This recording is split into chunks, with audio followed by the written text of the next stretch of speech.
So let's welcome Radio Rama studio में we have with us our special guest with us from Rama Medical, Dr. Nidhi Sharma, who is a IVF specialist, जिनसे आज होने वाली हैं बहुत सारी बातचीतें, जिनसे आज हम बहुत सारी मिसअंडरस्टैंडिंग्स को करने वाले हैं क्लियर.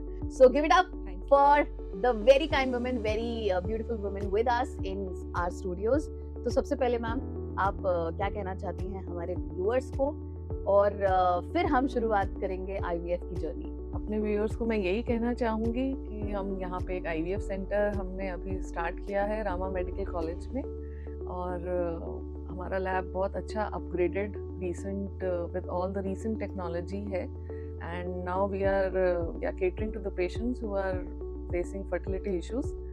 और आप सबको हम कहेंगे कि एक बार जो भी कपल हैं जो फर्टिलिटी इश्यूज फेस कर रहे हैं वो ज़रूर आके हमें संपर्क करें. जरूर रामा मेडिकल में. और सबसे पहले फर्टिलिटी की जहां बात आती है तो फर्टिलिटी स्पेशलिस्ट को एज अ कपल कब जाना चाहिए, कब उन्हें सीख करना चाहिए? हाँ जी, सबसे ज़रूरी यही सवाल है. जो भी कपल जो मैरिज को 1 साल से ज़्यादा हो गया है और 1 साल से कोशिश कर रहे हैं, प्रेगनेंसी प्लान कर रहे हैं बट किसी तरह कंसीव नहीं कर पा रहे हैं, वैसे कपल्स को 1 साल होने के बाद जल्द से जल्द फर्टिलिटी स्पेशलिस्ट से मिलना चाहिए. और क्योंकि आजकल शादियां भी लेट हो रही हैं, तो अगर महिला जो वाइफ हैं उनकी एज 35 से ज़्यादा है, तो अगर वो 6 महीने से ट्राई कर रहे हैं नहीं हो पा रहा है, तो उनको 6 महीने में ही फर्टिलिटी स्पेशलिस्ट से मिलना चाहिए. सो मैम एट व्हाट, आपने जैसे कपल को मेंशन किया, तो at what point of time जो कि आपको ठीक लगता है कि इनफर्टिलिटी के सिलसिले में आईवीएफ स्पेशलिस्ट को कपल्स को केटर करना चाहिए, उनसे गाइडेंस लेनी चाहिए? हाँ जी, देखिए आईवीएफ स्पेशलिस्ट आईवीएफ तो करता ही है, पर जो भी पेशेंट्स फर्टिलिटी इश्यूज फेस कर रहे हैं उनको एक फर्टिलिटी स्पेशलिस्ट से मिलना चाहिए. एक आईवीएफ स्पेशलिस्ट एक फर्टिलिटी स्पेशलिस्ट भी होता है. तो आईवीएफ उस फर्टिलिटी ट्रीटमेंट का एक पार्ट है, और भी बहुत सारी ट्रीटमेंट्स हैं जो एक फर्टिलिटी स्पेशलिस्ट एक कपल को दे सकता है. और जिन कपल्स को आफ्टर बेसलाइन इन्वेस्टिगेशंस पता लगता है हमें कि इनको आईवीएफ ही कराना पड़ेगा या इनको आईवीएफ से ही फ़ायदा होगा, उन पेशेंट्स का हम आईवीएफ करते हैं.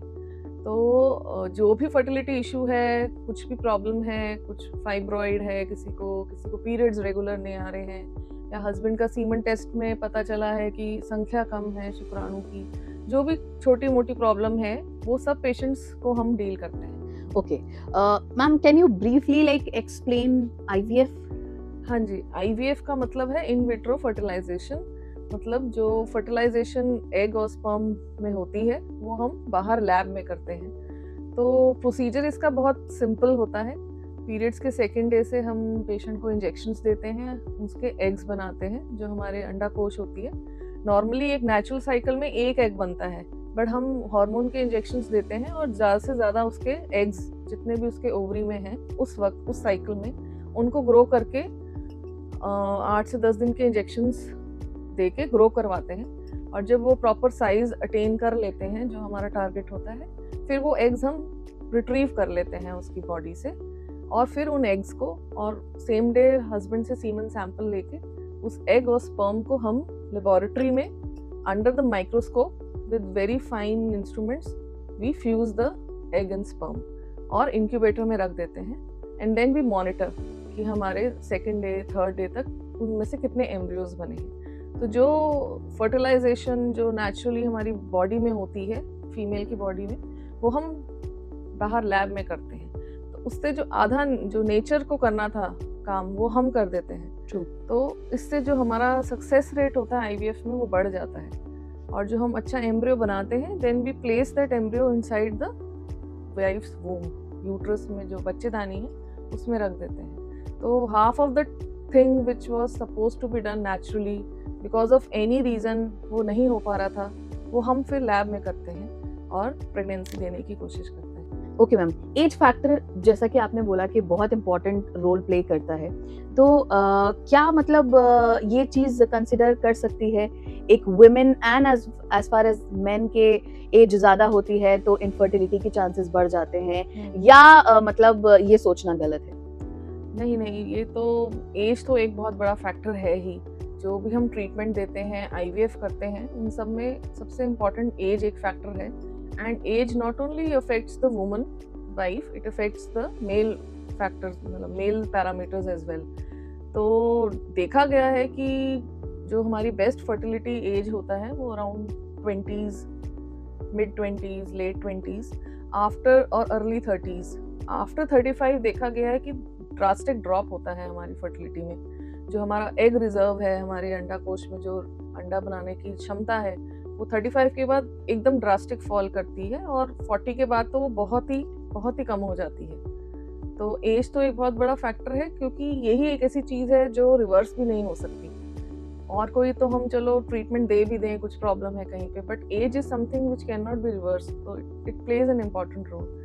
As far as the husband is concern, usually देखा गया है आफ्टर 50-55 एज थोड़ा मेल सीमन पैरामीटर्स पे भी इफेक्ट आने लगता है। स्पर्म हमारे इतनी अच्छी क्वालिटी के नहीं मिलते हैं, उससे हमारे जो आईवीएफ में एम्ब्रियो बनते हैं वो भी अच्छी क्वालिटी के नहीं बनते हैं, उससे हमारा आईवीएफ सक्सेस रेट काफ़ी कम हो जाता है।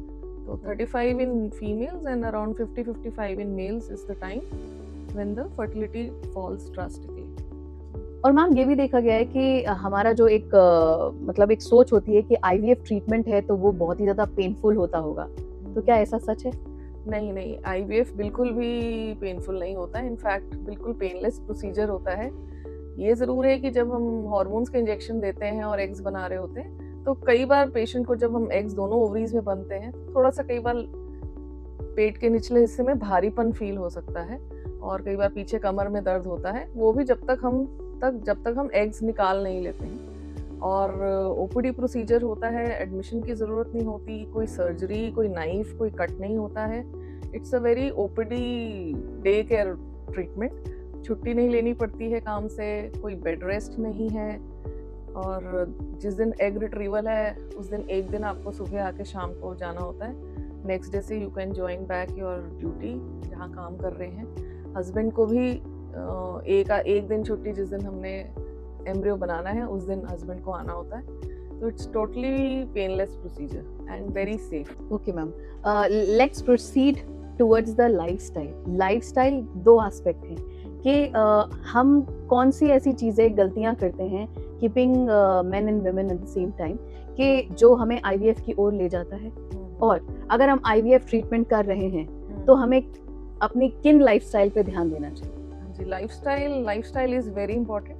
Any couple who is planning a pregnancy, even natural pregnancy, तो लाइफस्टाइल तो सबसे इम्पोर्टेंट है ही, क्योंकि देखा गया है आजकल स्ट्रेसफुल लाइफ, नींद, इरेगुलर स्लीप पैटर्न्स, रात को लेट सो रहे हैं, सुबह लेट उठ रहे हैं, डाइट, आजकल diet we are more focused on instant food, readymade food which has lot of preservatives in it.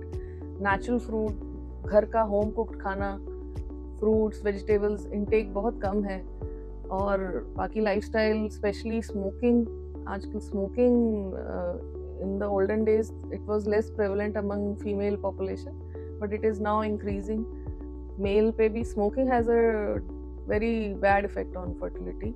Same goes with alcohol consumption, और कोई अगर आप कोई सब्सटेंस अब्यूज कर रहे हैं। उसके अलावा ओवरऑल भी स्ट्रेस, मेंटल स्ट्रेस, जो हम काम कर रहे हैं, we are thinking about it all the time, we are not able to concentrate whatever we are doing. तो स्ट्रेस से भी जो हमारे बॉडी में कई हार्मोन्स, कुछ ऐसे साइटोकाइंस रिलीज होते हैं which hamper our fertility, which hamper our sperm count. हमारा एग ओवुलेशन नहीं होता है, girls are getting their periods delayed, कहते हैं हमें आ ही नहीं रहे हैं, and they have no problem, it's just that कि स्ट्रेस है, स्ट्रेस से it instantly affects our menstrual cycle.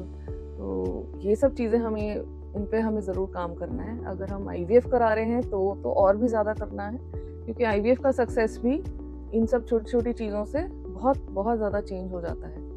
Okay ma'am, last but not the least, what message you want to give to our viewers के अगर couples IVF के through जाना चाहते हैं, IVF की तरफ जाना चाहते हैं, तो उनको क्या पता होना चाहिए, क्या जानना चाहिए, सब कुछ आपने बता दिया, but the last message which you want to give to the couples? मैं एक मैसेज ज़रूर देना चाहूँगी कि जो भी पेशेंट्स फर्टिलिटी इशू फेस कर रहे हैं वो एक फर्टिलिटी स्पेशलिस्ट से मिलें और उनसे ओपिनियन लें और उनके बताए गए ट्रीटमेंट को फॉलो करें।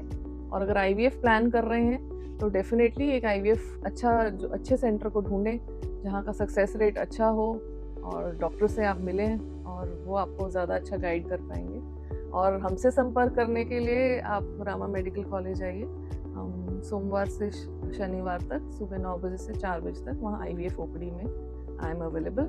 तो जो भी कपल है जो ये समस्या फेस कर रहे हैं वो हमसे ज़रूर आके मिलें। Okay, thank you so much. Dr. Nidhi Sharma was with us, a special guest in Radio Rama Studio. फिर से मुलाकात करेंगे, फिर से डिस्कशंस होंगे. Let us know in the comment section कि आप क्या जानना चाहते हैं मैम से. See you in the next podcast. Thank you so much.